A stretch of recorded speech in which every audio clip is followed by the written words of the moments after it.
Good evening, everybody. It is Daivd Schmidt, and welcome to this very special webinar that we are going to have today. And of course, this has come as a result of the world global pandemic of the COVID-19 coronavirus. And I thought it would make sense to address all of you. I know many of you are very concerned about how the situation has unfolded and developed. And this is a time for unity. This is a time for remaining strong and banding together, and for taking positive action, and for looking at what our options are, what we can do to protect ourselves and our family beyond what is being recommended by health officials. So in other words, this concept of social distancing, washing your hands, and so forth, all those recommendations are fine, but let's look a little bit deeper into what facts are available about this virus, why we shouldn't panic, and what measures and precautions we can take today to reduce our risk of contracting the infection, and what options you have in the event that you do contract the infection. There are many options available to you.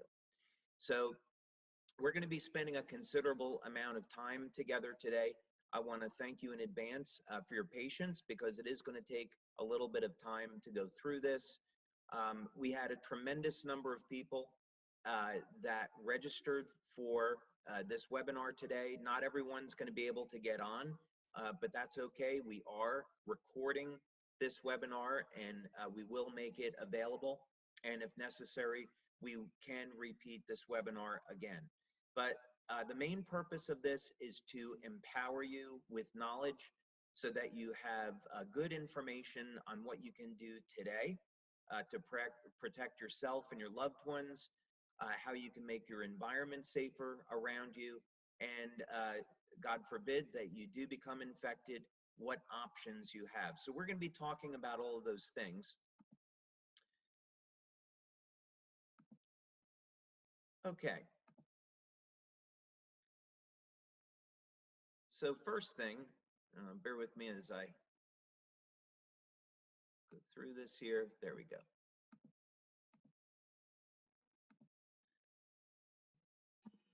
Okay. So the first thing is, we just want to have an opening statement that we are not intending in any way to recommend that our products be used to treat or cure any type of illness, including the coronavirus. Okay, so I'm going to come back to this maybe several times, because I don't want anything that I say today, any of the information contained in this presentation, to replace the advice of a physician, or I don't want it to come across as we're recommending that any of our products can be used to cure, treat, or prevent the coronavirus. We're going to have a number of statements in this webinar today about our products, how to protect the immediate environment around you. You might be surprised at how many options you actually do have, and most importantly, how to protect yourself and your family. Now, when we make claims about our products, number one, they're based on claims for general wellness. So things like improving energy, providing management for minor pain relief, elevation of antioxidants, anti-aging effects, and so forth.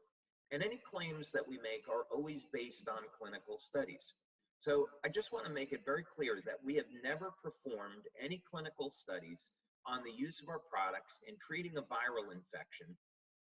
And in fact, we're not making any claims that our products can treat or prevent a viral infection. So please refrain from recommending the use of our patches in treating or preventing the coronavirus. We have an amazing community of people that genuinely want to go out and make the world a better place and help people. And believe me, that is fantastic. And that's why I love our company. But we can't be irresponsible. We don't know what effect our products would have on something like the coronavirus, and we are not legally allowed to make recommendations about our patches for treating the coronavirus. So let's just make sure that we're clear about that. I also want to be very clear that I am a researcher and I'm an inventor. I am not a medical doctor. The reason why I'm providing this information today is so that you can take this information and bring it to your medical doctor or your healthcare practitioner so you can speak with them about the options that are available. In fact, there are several options that I want to make you aware of if you do become infected that only a medical doctor or a licensed health care practitioner should be administering. Okay, so I just want to make that clear. This is for your information. It's to empower you so that if you should become infected, you can speak to your doctor about these options. So let's take a look at what steps you can take to protect you and your family. Now, before we get to that, there is something rather alarming that I want to share with you today. And the first thing is the majority of this information that we have on the webinar is extremely positive. But something just came up this morning, and I do feel that I should bring it to the attention of all of our members. And this was in the science headlines today about how the first phase of human trials have begun on the coronavirus vaccine. Now, this should be incredibly alarming to everyone. And here's the reason. The normal amount of time that it takes to develop a new drug is 16 years. This is very well known. The other thing is that it can take years to develop drug studies with the FDA in the United States. So the question that I'm raising is the COVID-19 virus has only been in the public awareness for 2 to 3 months. So how is it during a 2 to 3 month period of time that a pharmaceutical company became aware of the problem, developed a vaccine, and got approval for human testing of a vaccine? I find it suspicious, but that's just me. In any case, information is power, and we should all be aware of what's going on in the world around us, but I find this extremely alarming. Okay. Now, I promise you most of the information after this is going to be much more positive, but let's get to know our enemy. Okay, so the first thing that we want to know is what are some of the characteristics about this virus, because it's going to help see how we could develop a strategy to defeat it in both protecting ourselves, and I'll give you a strategy that you can talk to your doctor about to help protect you from even getting the virus in the first place. And we're going to be discussing in great detail a strategy that you can implement with your doctor on treating you if you should become infected. Your doctor, of course, ultimately will be responsible for formulating an entire strategy, but I want to give you this information. Okay, anyway. So now, first thing about the coronavirus, a lot of people are really freaking out about this because it is a new virus. However, first thing to keep in mind is that coronavirus is a very large family of viruses, and included in that would be the common cold. And I've got a number of references here in this PowerPoint, but this one comes from the World Health Organization, and it gives us definition. Now, some good news here is that SARS appeared back in 2002, 2003, and largely has not been heard from again. MERS, which was more recent, that has been largely confined to the Middle East. So even though right now we're dealing with a global pandemic, of the COVID-19. The hope, of course, is that this virus will disappear in the coming months, and hopefully we won't hear from it again. But during that period of time, there's a lot of things that we should be concerned about. Okay, now next on our list here, so we know that coronavirus, COVID-19, is in a family of viruses. Amongst one is the common cold. So when we say, okay, well, common cold is a form of coronavirus, that makes it a little bit less scary. However, we do need to consider that one of the real problems here with COVID-19 is that the way that it attacks the respiratory system. And there's still things that are completely unknown about this virus. For example,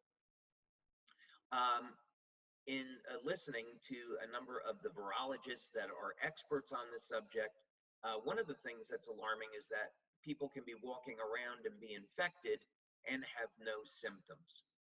Another thing that's rather alarming is how infectious this disease is.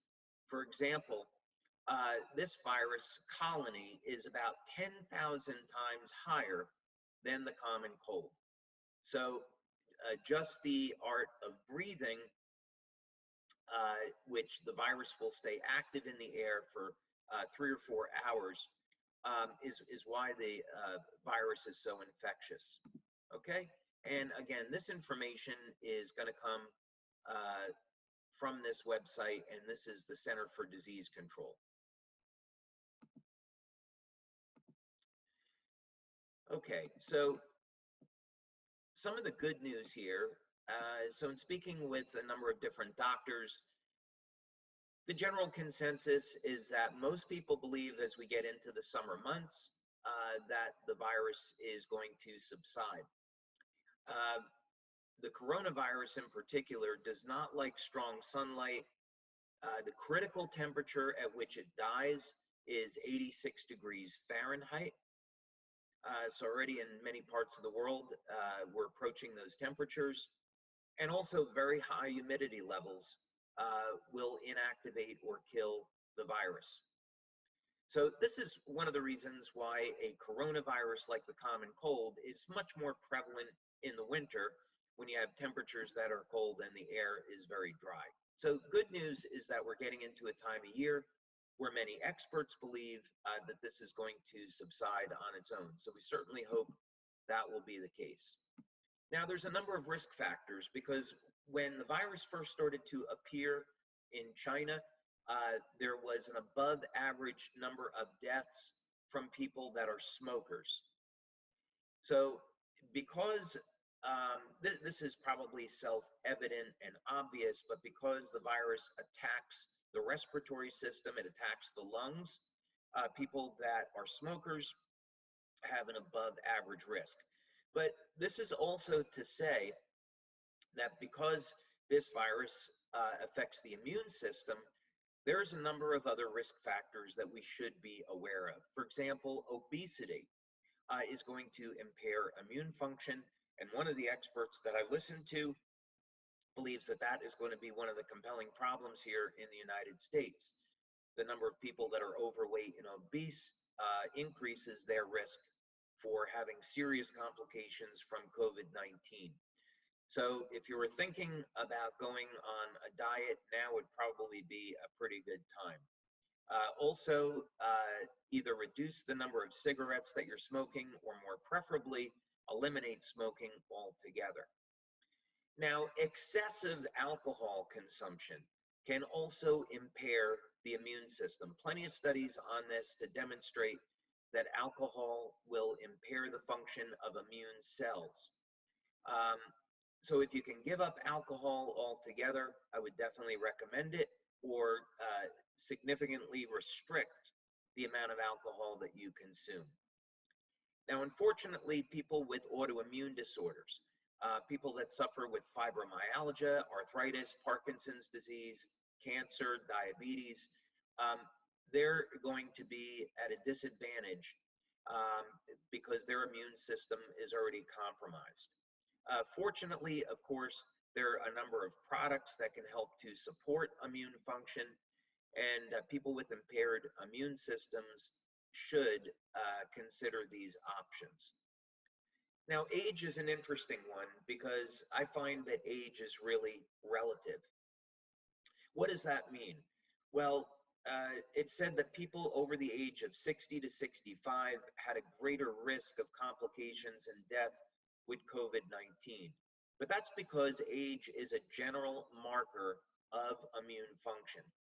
So if you're over the age of 60 or 65, you should be taking extra precautions on keeping distance from people, keeping your environment clean, things that we're going to be talking about today. But if you're not obese, if you're not a smoker, if you're not consuming excessive amounts of alcohol, if you don't have an autoimmune disorder, statistics, of course, are not available on this, but logic would state that you'd have an above average chance as compared to someone with one of those afflictions. So age, I find, is relative, but it's, of course, is still a factor. Okay, so here's some information that's been released that we're going to go to. And this article that appeared several days ago now, 6 days ago, was the impetus by which I decided to do this webinar, because it provided a scientific basis for a number of talking points. And it's good that we have information to be armed with so we can develop a strategy that's going to be successful. And we scroll down in this article, and here we find first piece of information, and that is about how long can the virus remain active.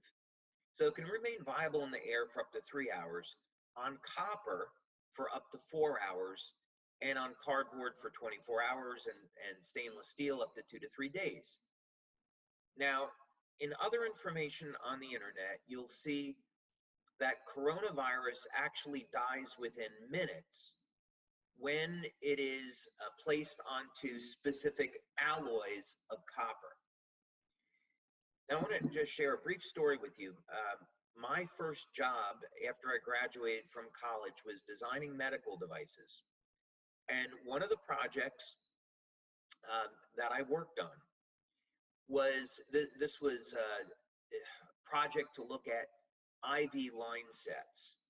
And so here's what happens is you have an injection port on an IV line set, and something will get injected into it, a drug, what have you, and the nurse or the doctor are supposed to wipe the port with alcohol. Well, what happens if you don't wipe the port with alcohol? Germs, bacteria can get into the line set and then, of course, into the patient, and they can develop an infection. So the idea here was to take copper tubing, and also take copper tubing that was plated with silver or gold, and see whether or not the electrical properties of those metals could interfere with the bacteria and kill it. And sure enough, that's exactly what happened. Now, this is research that was done 35 years ago. So I'm dating myself here a little bit. About 35 years ago. But in any case, copper, silver, and gold, all when bacteria come in contact with them, those bacteria will die. This is probably one of the reasons why silver colloid or gold colloid or copper colloid are powerful antivirals and antibacterials. These are products that people can make and consume to improve their health and protect their health.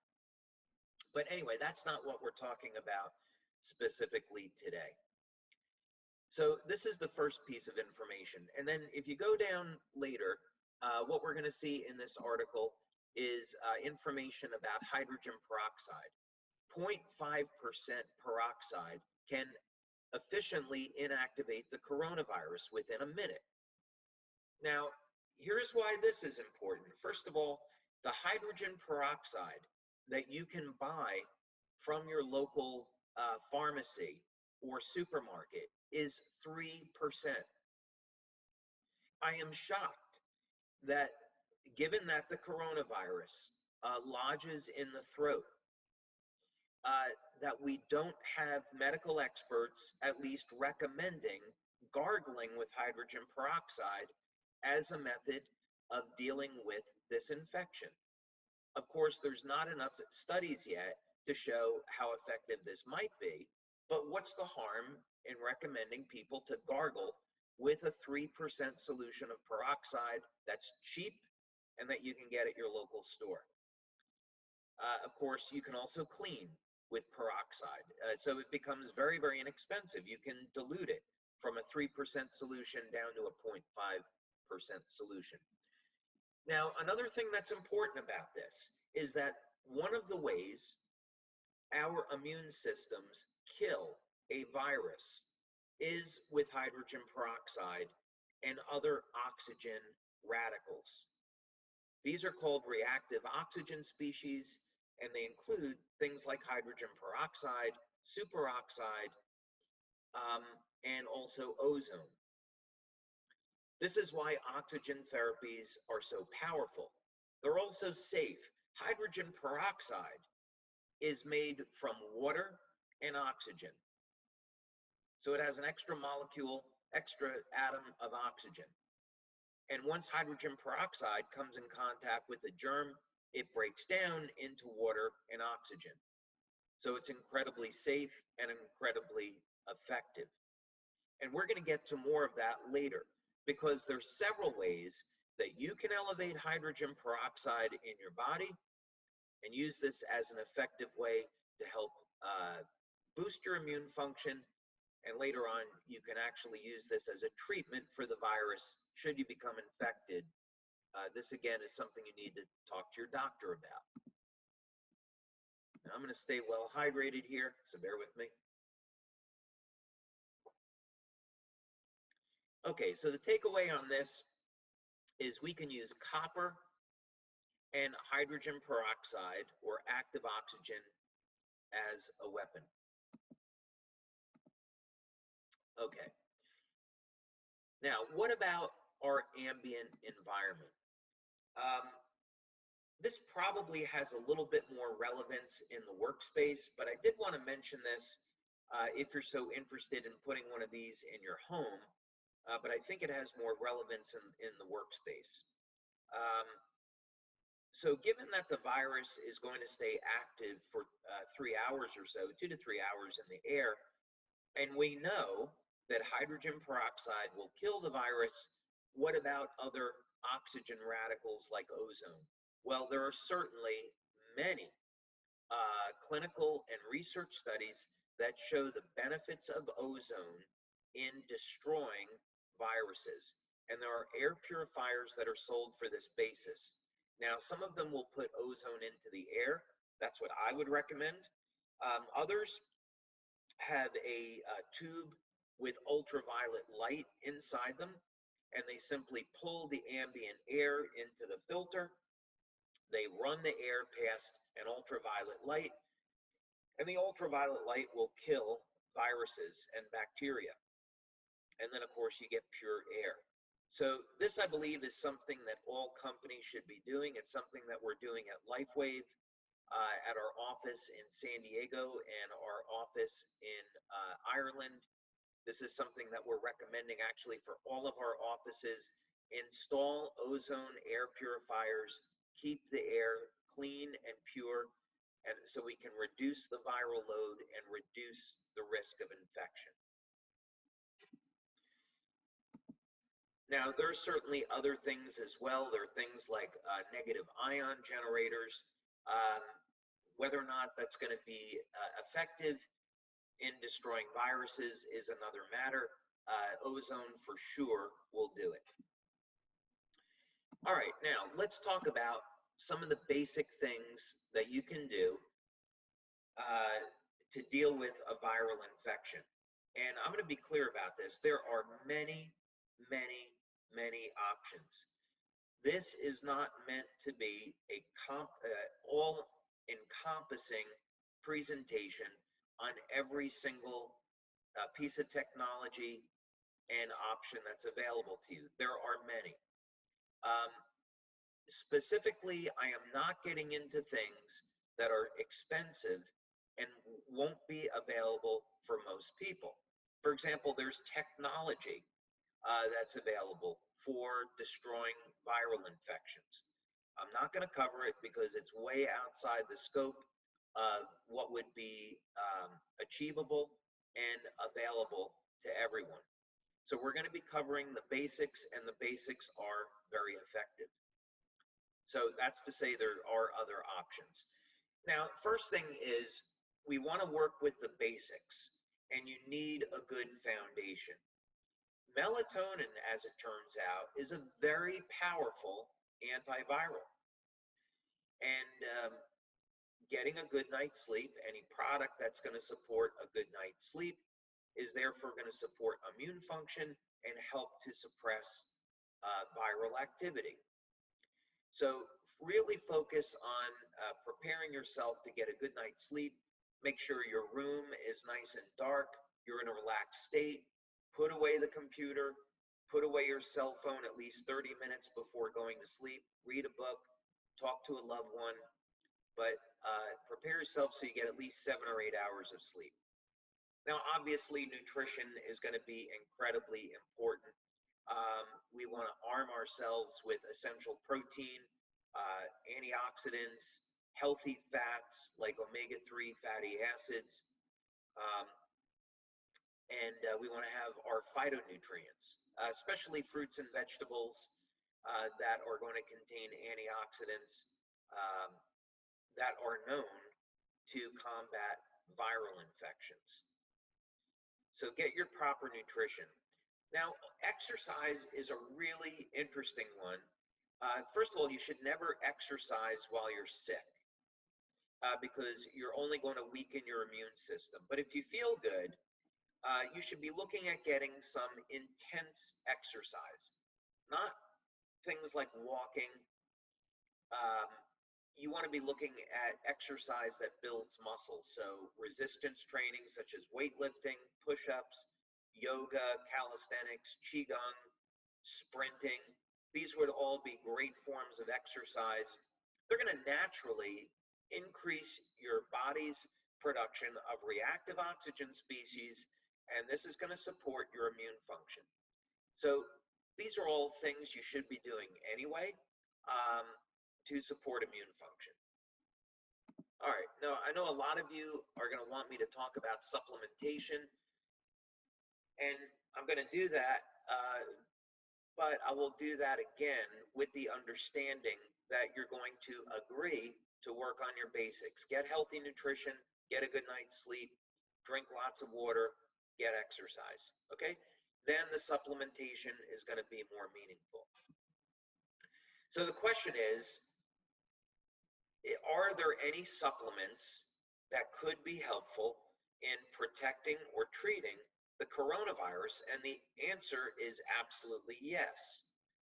Now, again, keep in mind that COVID-19 is a novel virus, so I'm not saying that empirically because I myself have not done clinical studies on COVID-19, so I'm relying on information that's in the public domain like everybody.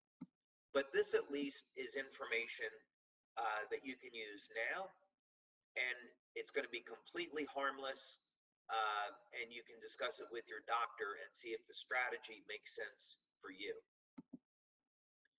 Okay. Since we know the coronavirus is killed by copper and hydrogen peroxide, that combination, by the way, is going to become important later. We'll talk about it again. I would consider taking a minimum of 2 milligrams of copper daily. Now, I know some of the medical doctors on the line today will say, well, David, don't you know that copper is toxic? Well, is it? You could tell me iron is toxic because iron is a heavy metal. Well, very clearly we say, well, that's ridiculous because we need iron in order to transport oxygen in our blood. Without iron, we would die. Other metals like zinc and selenium. Of course, if you take too much zinc and selenium, they're going to be toxic. So we're talking about getting an amount of copper here that is safe and effective. And there are many opinions and studies about this. So let's work from clinical studies. First of all, clinical studies, and I've covered this on other webinars, so I'm not going to get into it today. That other information is out there already. But in other webinars where I've covered this subject, there have been studies where people have been given an injection of 30 to 50 milligrams of copper. And that excess copper was cleared from the body within 4 hours. So the human body has a means for dealing with abnormally high levels of copper. Secondly, another clinical study looked at 10 milligrams of copper per day, and it was determined that that level of copper was non-toxic. Now, in other research, going as far back as the 1950s, it was found that 3 to 5 milligrams per day of copper was not only safe, but it was effective in maintaining health. For myself, I'm taking anywhere from 5 to 7 milligrams of copper as a precaution. I take 2 different forms of copper, copper glycinate and copper chelate. Either one is going to be fine. They're readily available. They're very inexpensive. And as a bonus, we recommend taking copper anyway because it goes with our X39 product. So those of you that are using X39, you know that mobilizes copper, and we use that to support the natural wound healing process. So look at that as a benefit. If you were using X39 and you were taking a copper supplement as a result, you've already been getting that protection and you weren't even aware of it. Now, for those of you that don't want to take vitamin pills, you do have several options. Liver, by the way, you could have 1 serving of liver and have 20 or 30 milligrams of copper. So clearly, there are not people dropping dead from eating liver regularly, which they do in some parts of the world. So, dark chocolate is another great source of copper. Liver is going to be the best. I know many of you won't like that, and you'd prefer dark chocolate. That's all fine. I would still take a copper supplement just to be safe.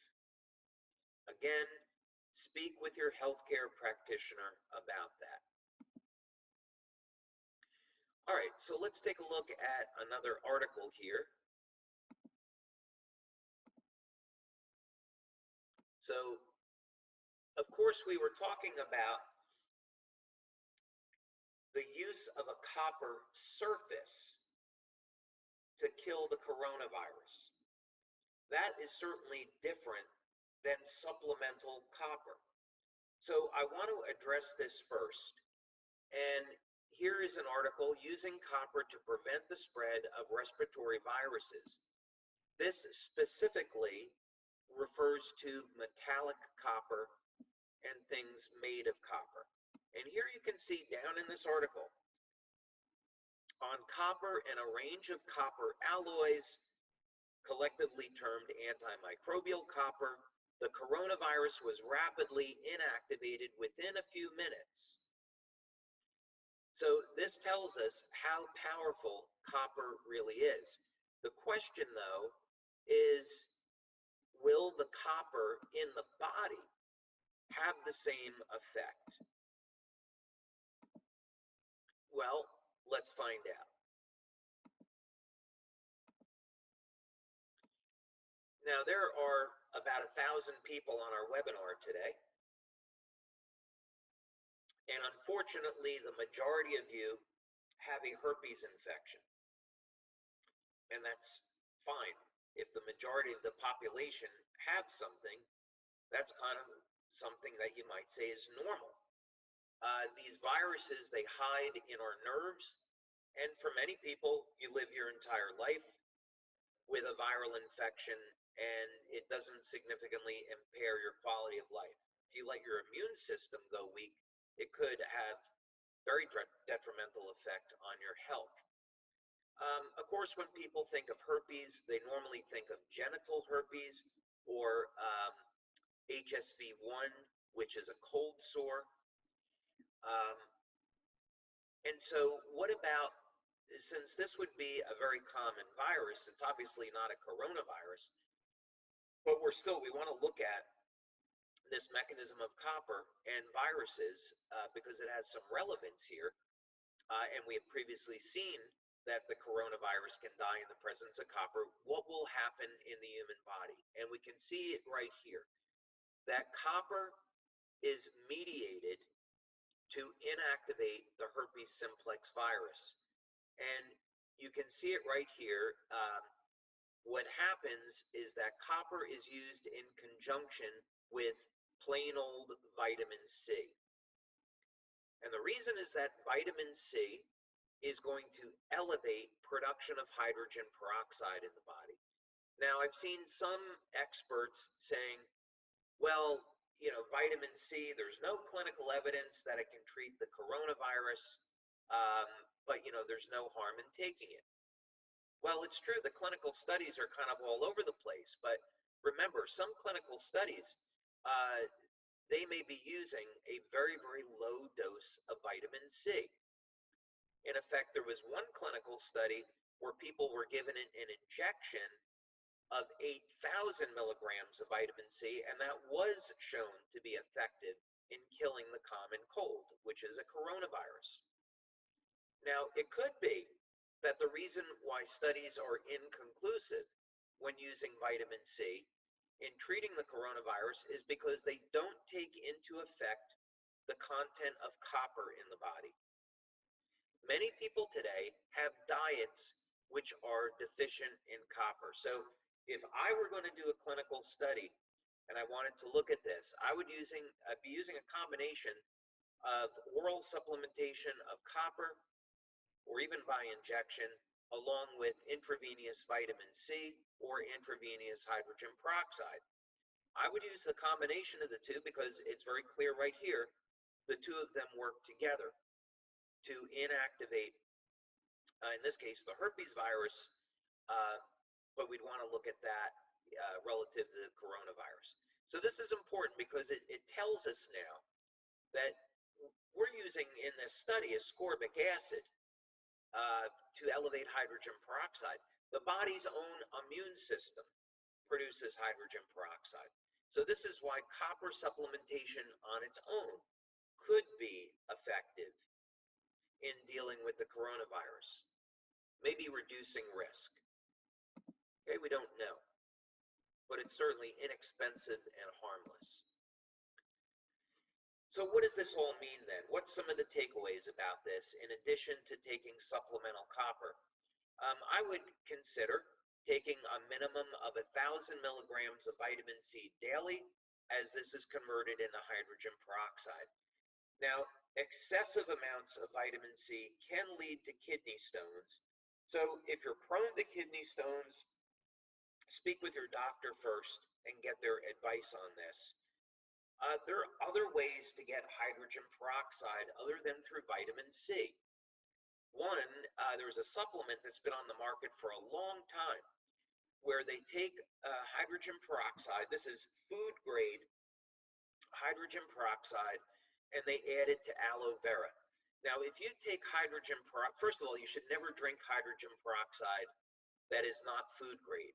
The type of peroxide that you get from a supermarket has a stabilizer in it. It's a tin stabilizer. You should not drink that. There are food grade sources of peroxide, but even if you were to drink, well, first you have to dilute it because it could be 30%. You would be drinking 0.5% peroxide. It still can cause significant nausea.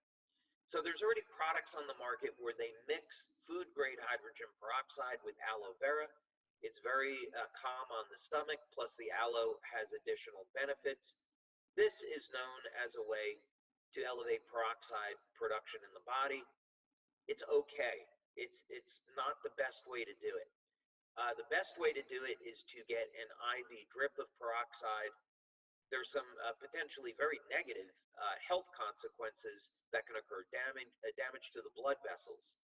So only a medical doctor or a licensed healthcare practitioner should administer an IV drip of hydrogen peroxide. Okay, but that is something that is available. If I got infected and I wasn't doing other things, that would be an option that I would speak with a medical doctor about. Now, by the way, because the respiratory system becomes impaired, the conventional treatment for someone that has coronavirus is to give them a tube so that they can breathe. This is very, very uncomfortable, and many people don't want to do it, but it could save lives. In any case, not that you could avoid that, but again, consider, if you become infected, consider getting an IV drip of vitamin C and or hydrogen peroxide.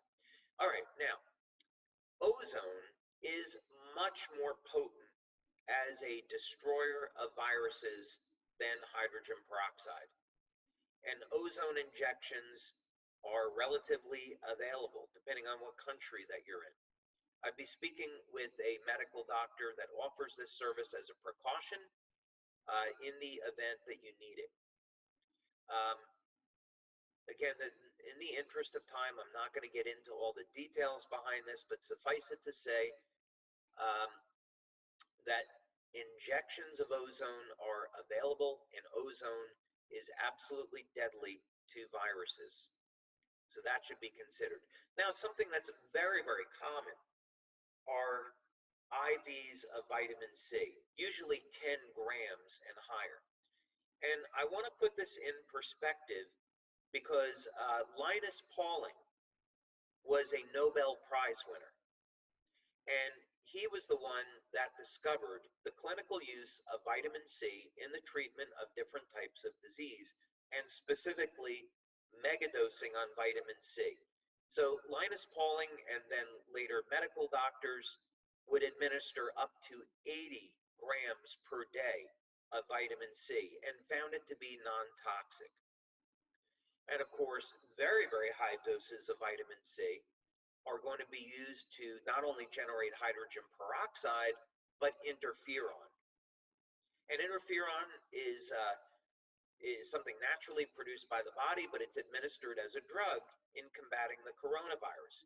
And here we have our human bodies are capable of making that, and all by increasing production of vitamin C. Now, there's something else called chlorine dioxide. You can do some research on this yourself on the internet. I often think of this as like the nuclear bomb version of an oxidant that's capable of destroying viruses. It's unbelievably cheap. You basically make it from pool water and lemon juice. I kid you not.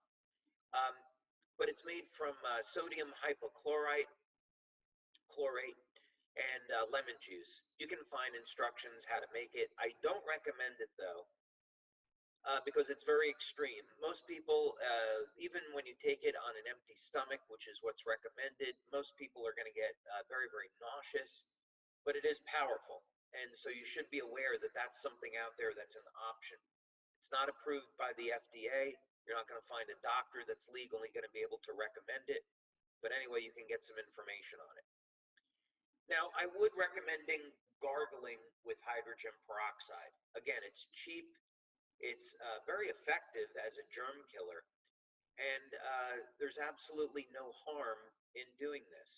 And since we know that the coronavirus will lodge in the throat and the respiratory system, and that hydrogen peroxide, even dilute solutions, can kill the coronavirus, why aren't health officials recommending this? I don't know. But anyway, I'm going to recommend you talk to your doctor about it. There's no harm in doing it. All right, let's take a look at another article here.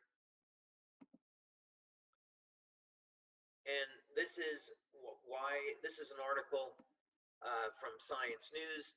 Why do high doses of vitamin C kill cancer cells? The story is more complicated than that, but the bottom line is vitamin C kills cancer cells because vitamin C breaks down and generates hydrogen peroxide. So there you go. There's another reference. This is from the University of Iowa Healthcare, 2017, showing that vitamin C converts to hydrogen peroxide.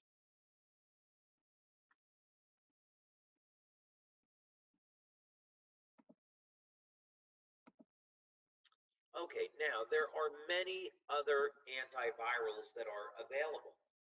Some of these you could take regularly as a prophylactic, meaning they could protect you, maybe. Again, this is a novel virus. We don't know which of these supplements are going to be effective, if any. But we do know that all these materials are very, very powerful antivirals.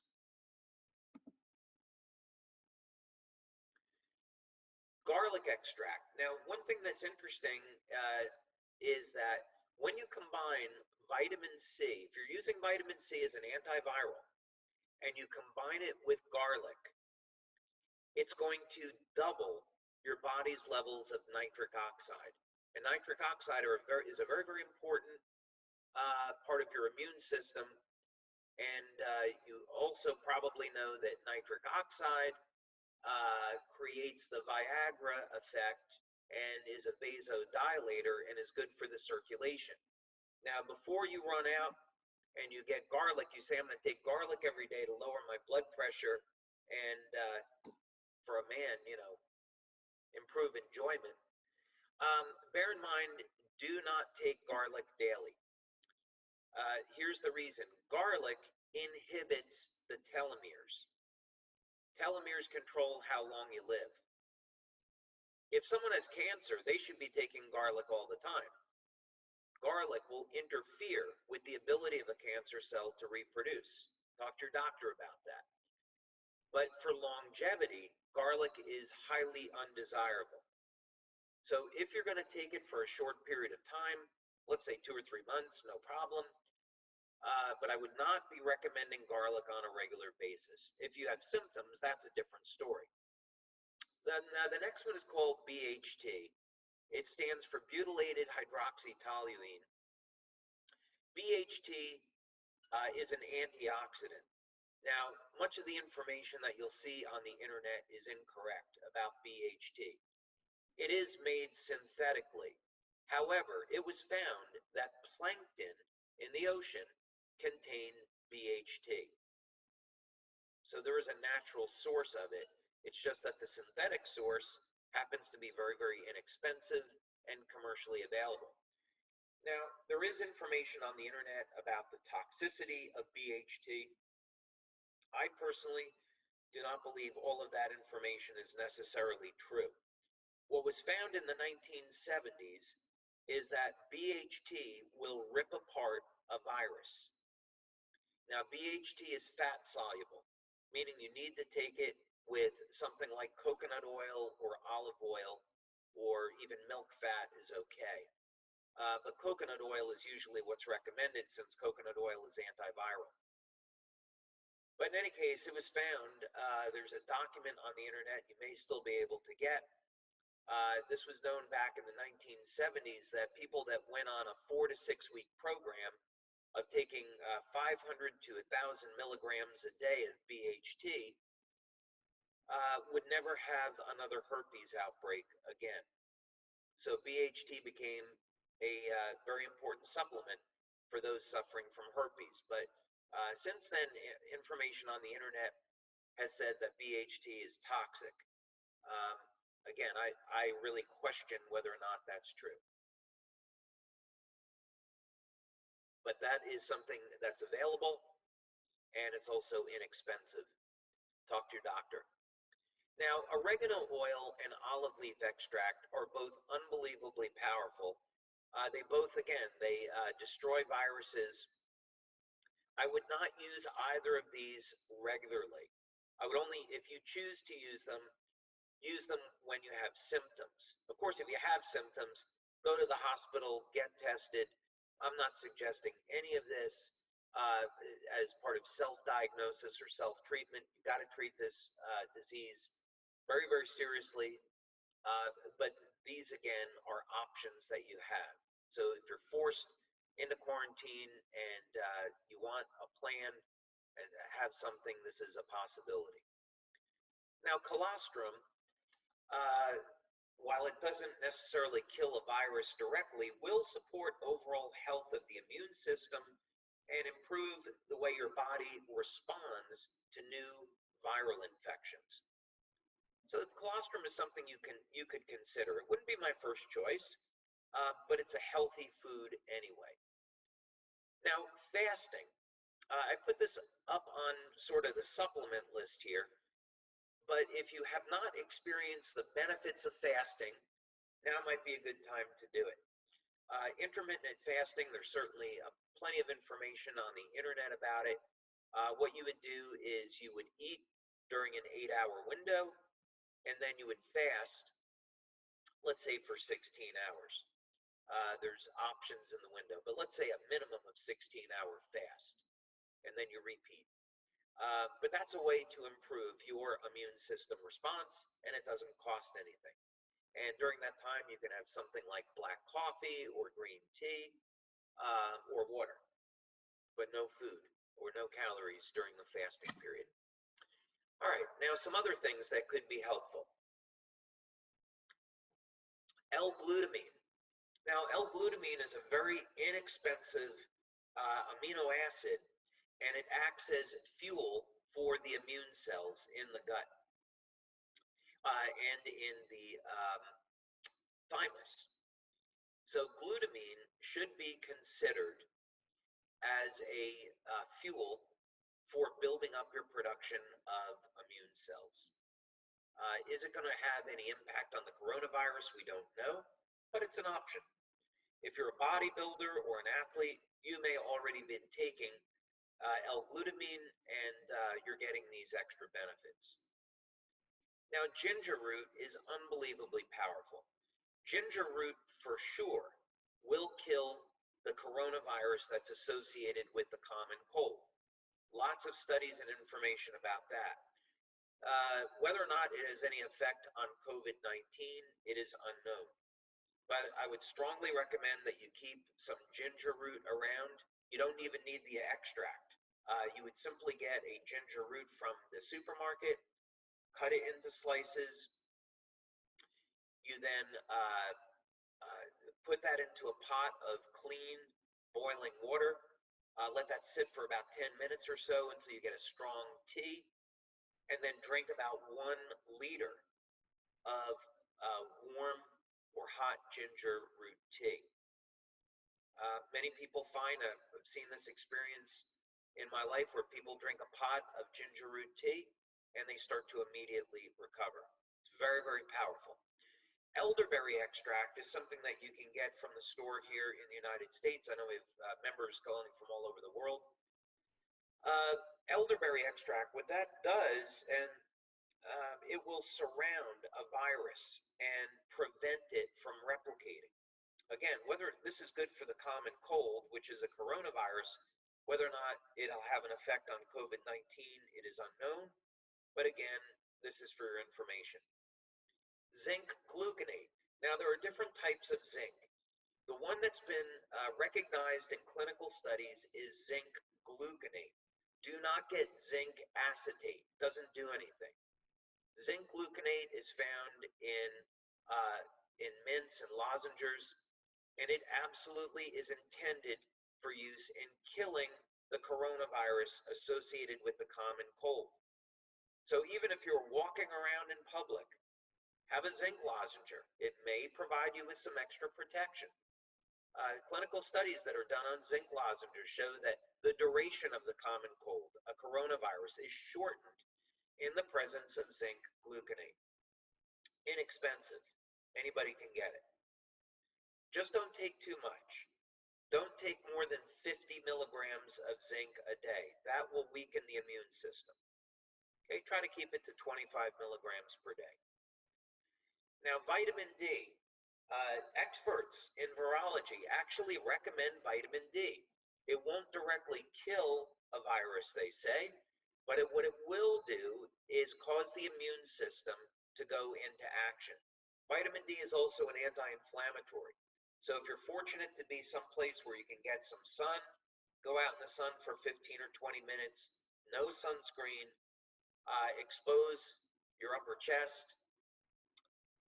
Men, ladies, wear something. But you want to expose your areas to the skin, to sunlight, so you can get your vitamin D. Now, if you choose to go the route of supplementation, 5,000 IUs or international units of vitamin D per day is certainly safe, readily available here in the US. As much as 50,000 IUs of vitamin D per day are given in the treatment of diseases such as cancer.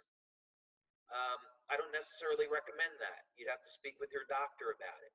But in any case, taking several thousand IUs per day of vitamin D will help keep your immune system up. So, in conclusion, it's important not to panic, because when you panic, you're going to be under stress.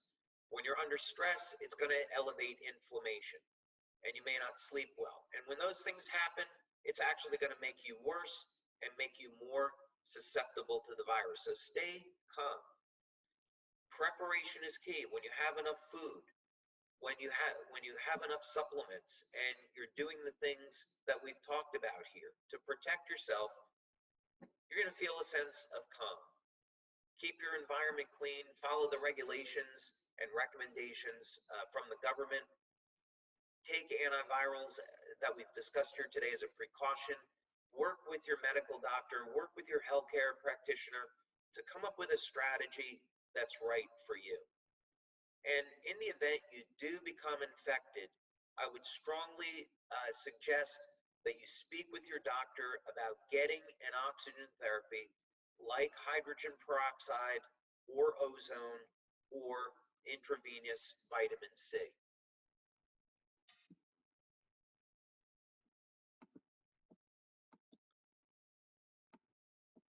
Now, let's see, bear with me here.